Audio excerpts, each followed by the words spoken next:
క్యాన్లో వేస్తాను, దాంట్లోనే వడకెట్టేస్తున్నాను. చూడండి ఎంత వచ్చిందో.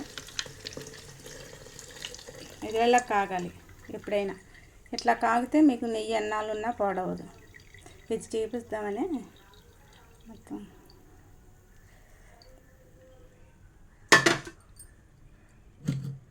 ఇట్లా వడకెట్టేదంతా వడకెట్టేసుకుంటే మనకి ఇది చక్కగా మనం కారపొడి అది చేస్తాం చూడండి, అట్లా వేసుకోండి. చాలా బాగుంటుంది నెయ్యి కారపొడిలాగా.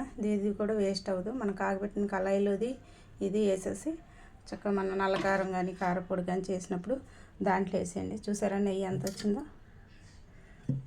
ఎంత నెయ్యి. అది మీరు కూడా ఇట్లా ట్రై చేయండి. పిల్లలకి మేగడతో తాగరు కనుక, పిల్లలు కానీ పెద్దోళ్ళు కానీ తాగేటప్పుడు మేగడతో తాగరు కనుక మేగడ తీసేసి ఒక గిన్నెలో తోడు పెట్టుకుంటే మనకి నెయ్యి వస్తుంది. మనం సొంతంగా చేసుకునేది అదో తృప్తి ఉంటుంది. మనం స్వయంగా దేనికైనా దేవుడికి ఎవరికైనా వాడుకోవడానికి కానీ ఇంట్లోకి కానీ మన నెయ్యి కనుక మనకు తృప్తిగా చక్కగా ఏ అనుమానం లేకుండా, బయటది ఏం కలుస్తుంది అనుమానం లేకుండా వాడుకుంటాం కనుక మీరు కూడా ఇట్లా ట్రై చేయండి.